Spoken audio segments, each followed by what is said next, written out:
Hi friends, Alison from Project 114. I'm standing here in the beautiful Sunshine Coast hinterland, and it's hard to believe that in other parts of the world, millions of people are living in constant crisis with no hope or beauty around them.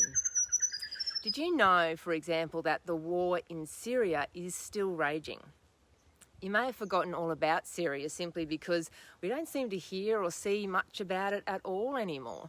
Maybe the Western media just don't see it as a priority, or it's been put in the too hard basket by too many people for too long.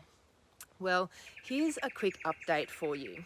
It's difficult to know what the population of Syria actually is now, but since the war started in 2011, more than 380,000 people have been killed, and 12,000 of those were children.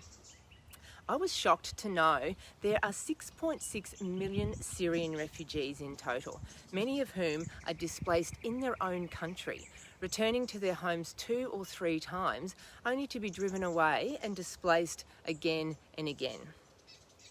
11.1 million people in Syria need urgent humanitarian assistance.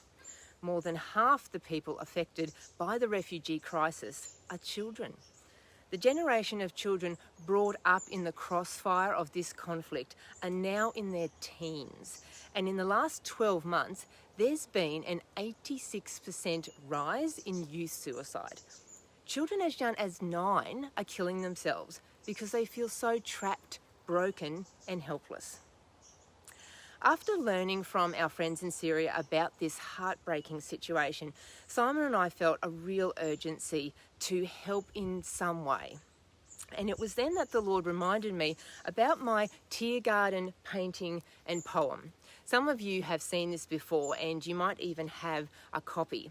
Well, I had this wild idea that what if I could get it translated into Arabic and I could do a new painting more appropriate for a Middle Eastern audience, and then we could get thousands of copies printed and distributed across the country.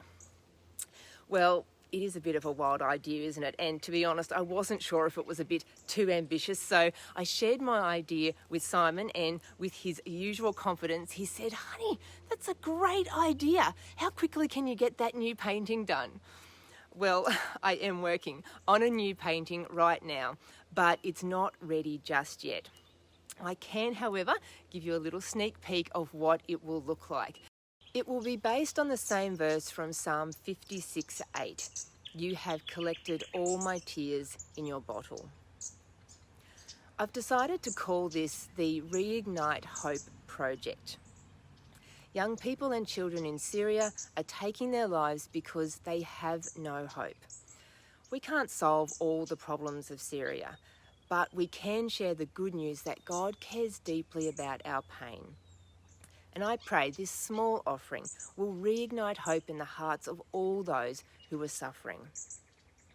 We are working right now on the logistics of this project with friends in Syria and Lebanon. I can't confirm the full cost yet, but I will give you an update as soon as possible. However, you can start giving towards this project right now as part of our end of financial year appeal. Your support over this last year has been amazing. You have helped position us to provide ongoing support to traumatised people and training for field workers in 4 countries. Please continue to support our Planted for Purpose trauma healing and reconciliation projects so that together we can bring healing and hope to the most vulnerable. To find out more, please visit our website project114.org.au.